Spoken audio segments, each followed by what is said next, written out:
Good morning students. हमारा आज का टॉपिक है बैड डेट्स। बैड डेट्स क्या होते हैं? जब हमने किसी से कोई बकाया अमाउंट लेनी होती है, हमारी रिमेनिंग या हमारी बैलेंस अमाउंट लेनी होती है, और वो पर्सन किसी रीज़न की वजह से हमें वो अमाउंट पे नहीं करता, तो वो हमारा क्या हो जाता है, लॉस हो जाता है।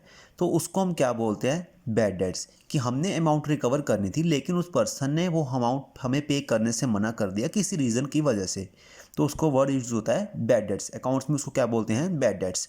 यानी कि ओन मतलब बकाया, हमने कोई बैलेंस अमाउंट लेनी थी किसी पर्सन से लेकिन उस पर्सन ने हमें वो अमाउंट पे नहीं की, तो उसको हम क्या बोलते हैं, बैड डेट्स। ठीक। It is loss to the business. ये बिजनेस का क्या होता है, लॉस। ये बिजनेस का नुकसान होता है। Loss may be arise due to death.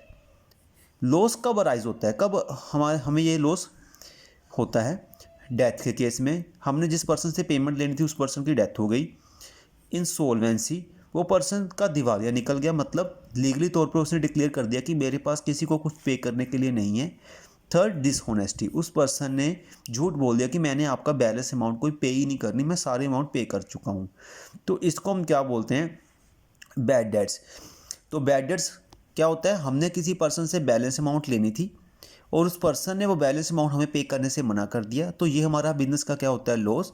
और ये लॉस अराइज कब होता है, जब किसी पर्सन से हमने पैसे लेने होते हैं, उसकी डेथ हो जाती है, तो पर्सन इंसॉल्वेंसी मतलब इंसॉल्वेंट हो जाता है, दिवालिया डिक्लेयर हो जाता है, या वो पर्सन डिसऑनेस्टी, झूठ बोलता है कि मैंने आपको कुछ भी पे नहीं करनी रिमेनिंग अमाउंट।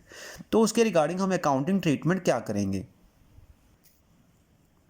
अकाउंटिंग ट्रीटमेंट के लिए मैं आपको एक एग्जांपल की हेल्प से सब क्लियर करने लगा हूँ। For example, Rakesh who owns us ₹10,000 is declare insolvent. हमने राकेश से बैलेंस अमाउंट लेनी थी 10,000 रुपये, और वो डिक्लेयर क्या हो गया, इंसॉल्वेंट डिक्लेयर हो गया कि मैंने आपको कुछ नहीं पे करना लीगली तौर पर।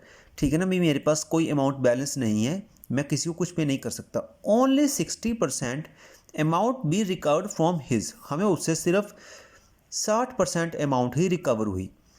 यानी कि हमने उससे पैसे लेने कितने थे, 10,000, लेकिन हमें उससे रिकवर कितने हुए हैं, ओनली 6,000। यानी कि 4,000 हमारा क्या हो गया, एक तरह से लॉस। ये 4,000 को हम क्या बोलते हैं, वर्ड, बैड डेट्स। तो जर्नल एंट्री क्या होगी, कैश अकाउंट डेबिट ₹6,000। हमें उसे कितना कैश रिसीव हुआ, 6,000। Second, bad debts account debit 4,000। Bad debt कितने के हुए हैं, 4,000 रुपये के। टू राकेश ₹10,000। यानी कि cash account debit 6,000, to Rakesh 10,000 and balance 40%, यानी कि जो हमें वो नहीं पे कर रहा, तो उसको हम क्या बोलते हैं, बैड डेट्स।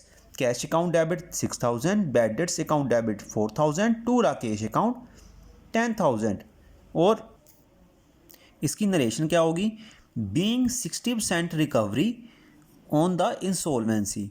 हमें सिर्फ 60% रिकवरी हुई है ऑन द इंसॉल्वेंसी। किसकी इंसॉल्वेंसी पर, राकेश की इंसॉल्वेंसी पर।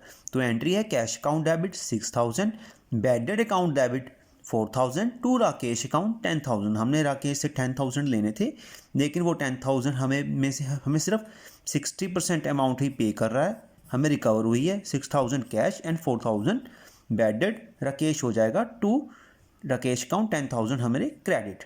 ठीक, ये थी बैड डेट की entry. But in case bad debt हमारा क्या होता है, लॉस। सेकंड है हमारी बैड डेट रिकवर की एंट्री।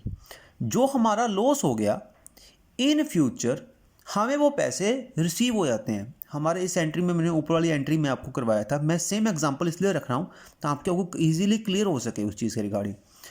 राकेश से हमने 10,000 बैलेंस अमाउंट लेनी थी, लेकिन किसी रीज़न की वजह से राकेश हो गया इंसॉल्वेंट और उसने हमें कितने पैसे दिए, सिर्फ 60% अमाउंट हमें पे किए, यानी कि 6,000 रुपये। और 4,000 रुपये का हमारा क्या हो गया, एक तरह से ये 4,000 रुपये का क्या है, हमारा लॉस।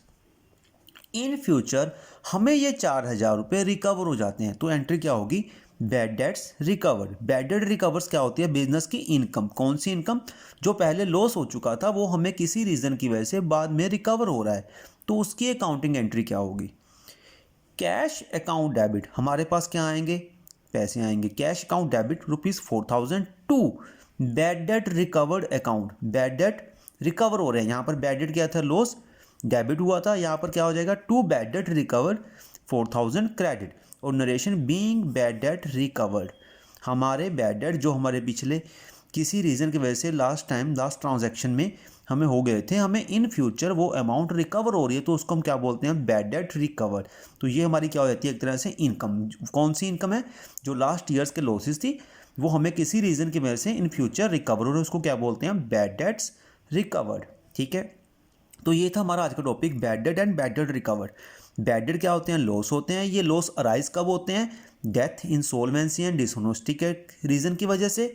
ठीक है ना, तो इसकी जर्नल एंट्री क्या होती है, जितने पैसे हमें रिसीव होंगे उसको हम करेंगे डेबिट, जो लॉस हो गया उसको क्या बोलते हैं, bad debt account debit 4000 to Rakesh. ठीक, इन फ्यूचर हमें ये लॉस रिकवर होता है तो हमारी एंट्री होती है कैश अकाउंट डेबिट 4000, ये वाला loss 4000 to bad debt recover, जो पहले बैड डेट हुए थे वो हमें क्या हो गए, टू बैड डेट रिकवर 4000, वो हमें रिकवर हो गए। तो ये थी हमारी bad debt and bad debt recover की एंट्री। ठीक है, तो स्टूडेंट्स आप इन सारी एंट्रीज को जो मैंने अब तक आपको करवाई है प्रॉपर नोटबुक पे नोट डाउन कीजिए। Thank you.